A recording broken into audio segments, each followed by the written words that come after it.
GDP, gross domestic product, explained by the Bureau of Economic Analysis as a comprehensive measure of US economic activity. Now, you might have heard GDP pop up in the news lately because in America, their GDP is currently shrinking. In Q1, US GDP was falling at an annualized rate of 1.6%. And just last week, the BEA announced that in Q2, it looks like that downward trend is continuing. The advanced estimate for Q2 showed negative 0.9% for annualized GDP growth. However, it is still worth noting that that figure does get refined over time to be more and more accurate, so it likely won't be the final number. But what it looks like at this stage anyway is that in America, GDP has fallen for 2 consecutive quarters. And as a lot of you might know, that is the technical definition of a recession. So there you have it. The United States is in...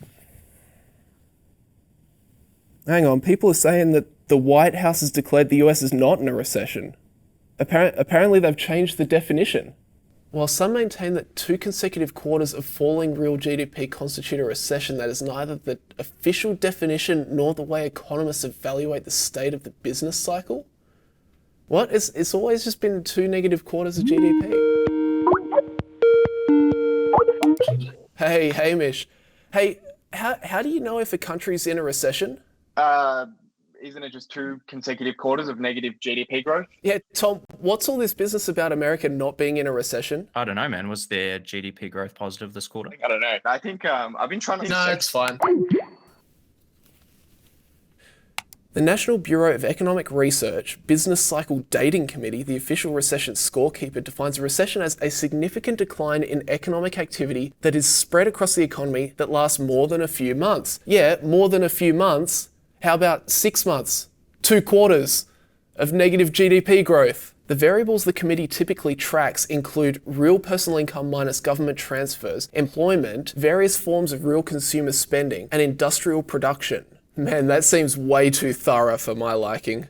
No, but all jokes aside, a recession is not a label you just throw around lightly. And despite it being, quite funny that the White House took the time to put out a press release saying, it isn't about GDP, literally a week before the lackluster GDP figure came out, they do have a point that a recession is a multifactored economic situation, and actually there are a few signs that the United States is not in recession. So let's break this down. Really, a recession is just a period of sustained economic contraction. As the White House so conveniently described, the National Bureau of Economic Research defines a recession as a significant decline in economic activity that is spread across the economy and lasts more than a few months. And while GDP growth has been negative for the past 6 months, that's not all we have to look at. As they state, the variables the committee typically tracks include real personal income minus government transfers, employment, various forms of real consumer spending, and industrial production. So as you might expect, in a recession, real personal income falls, unemployment rises as businesses struggle and people get laid off, consumer spending will fall as incomes reduce and consumers have less cash to splash, and industrial production will suffer too as businesses cut way back. Seeing those 4 things is a pretty surefire bet that economic conditions are worsening and your country is in recession. But right now, that's actually not entirely what we're seeing in the United States. So let's dive a little bit deeper. Firstly, the big one that's saying, yes, we could be in a recession,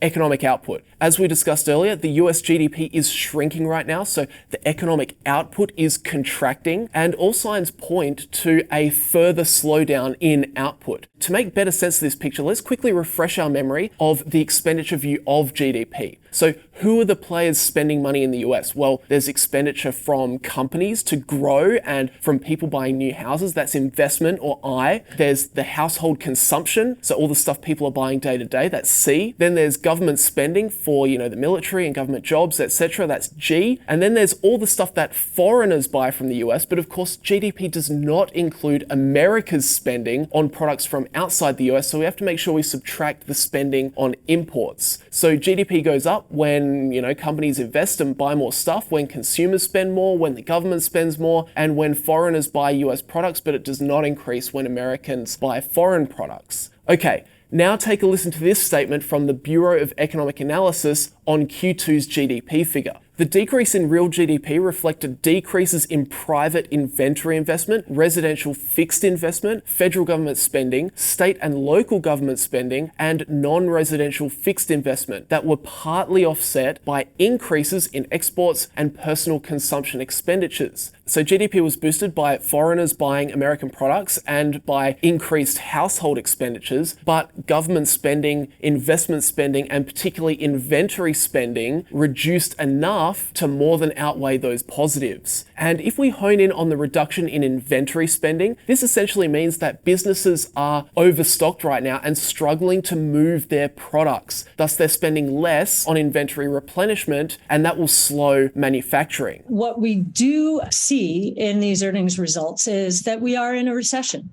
And we've been calling for a recession for quite some time, a lot of it based on excess inventory. So we think this is an inventory-led recession. And this observation is very consistent with what retailers like Walmart have been saying recently. In their Q2 earnings release, Walmart stated that the high inflation is causing consumers to focus only on the bare necessities. And for them, that's led to too much stock in product categories like apparel. Thus, instead of adding more stock, they're pulling way back on their orders and slashing prices to get rid of it. Now, Walmart is just one example, but if you apply this across the board, what it ultimately means is less orders for new stock and manufacturing drops. And that's exactly what's happening. Reuters notes the ISM's index of national factory activity dipped to 52.8 last month, the lowest reading since June 2020, when the sector was pulling out of a pandemic-induced slump. The PMI was at 53 in June. A reading above 50 indicates expansion in manufacturing, which accounts for 11.9% of the US economy. So manufacturing is technically still expanding, but now at its slowest rate since the pandemic slump, indicating that huge spike in demand seen over the last few years is coming to an end. So while economic output holds up for the moment, definitely watch this space in Q3 and Q4. So that's the story of economic production, but what about the other three factors? Let's now move on to personal income. And when it comes to real income, that is citizens' actual income after inflation is factored in, it is declining, as you can see in this chart. And from May to June, real average hourly earnings declined by 1%, which isn't great to see. However, one factor that is notable is that income has only fallen to levels seen at about Q4 2019, which is our last truly pre-pandemic quarter. And do remember that this big spike in median real earnings of wage and salary workers is really due to the fact that during 2020, the vast majority of jobs that were lost were low-wage service sector jobs. Thus, the median spiked way up. And fast forward to 2022, now that those jobs have been added back into the mix, we're essentially back to where we were before this all started. So while it looks really bad on the surface, real income is really neither here nor there. So I wouldn't say this category screams recession. Then moving on from there, the next figure that NBER talks about is employment. And this is probably the strongest argument for those who say the United States is not in recession. In recessions, unemployment goes up. Businesses suffer and people lose their jobs. In 2008, 2009, the unemployment rate got up to 10%. That one was nasty. In the snap recession of 2020, we all know what happened. Unemployment got up to 14.7%. But now, well, the unemployment rate is very low, just 3.6%. In June, non-farm payroll employment, so literally jobs that are non-agricultural, rose 372,000. I mean, if you got this data in a vacuum and someone told you this country was in recession, you'd definitely laugh. And this is what Jerome Powell was saying a week or so ago after the Fed decided to raise interest rates by 0.75%, saying employment is actually really strong right now in the US. Do you believe the United States is currently in a recession? I do not think the U.S. is currently in a recession. And the reason is there are just too many areas of the economy that are performing too well. And of course, I would point to the labor market in particular. As I mentioned, it's true that growth is slowing. But if you look at the labor market, you've got growth, I think payroll jobs averaging 450,000 per month. That's a remarkably strong level for this state of affairs. The unemployment rate at near a 50-year low at 3.6%. All of the wage measures that we track are running very strong. So this is a very strong labor market. 2.7 million people hired in the first half of the year. it doesn't make sense that the economy would be in recession with this kind of thing happening. So I don't think the U.S. economy is in recession right now. So no doubt, that is some decent evidence that the US isn't in recession. The labour market is really strong. And we'll hold that thought for a second and move on to our last recession indicator from the NBER, which is various forms of real consumer spending. This one on the surface looks strong too. If we look at personal consumption expenditures, spending is at all-time highs. People got the cash and now they're spending it. That's good for businesses and keeps the economy humming. However, is this spending sustainable? Michael Burry tweeted out not too long ago that this increased spending, boosted by the inflation that we're currently copping, is crippling household bank accounts. The savings rate is plummeting as inflation continues and interest rates rise. And for a lot of people, their bank balances are dropping fast. And this is what I was getting to. Yes, unemployment is low. Yes, incomes are still at pre-pandemic levels. Yes, consumers are still spending, but will we see the same picture in 3 to 6 months from now if manufacturing output does drop? If businesses do struggle to move their non-essential products, if earnings fall and widespread layoffs occur, if households run out of savings at the same time that the Federal Reserve is hiking interest rates to control inflation. To me, there's just something a little bit off with the White House and the Federal Reserve so confidently saying that the US is not trending towards a recession when we've got so many issues that are all heading toward a worse economic scenario. So that's my take, but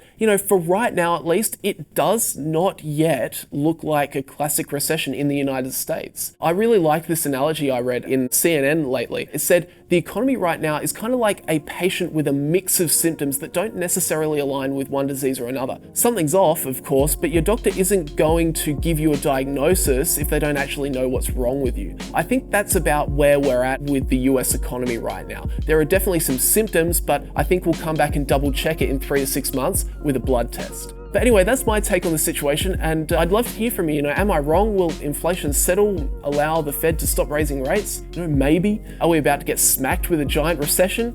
Maybe. Definitely let me know what you think down in the comments section below. And as always, guys, leave a like on the video if you did enjoy it. Subscribe if you'd like to see more, but that'll do me. Thanks for watching. I'll see you guys in the next one. This video is brought to you by ShareSite. Sick of tracking your performance manually? Track capital gains, dividends, and currency fluctuations easily, and when it comes to tax time, have everything you need ready to go with just a click of a button. Try ShareSite for free or use the referral link in the description to get 4 months free when you sign up to an annual plan.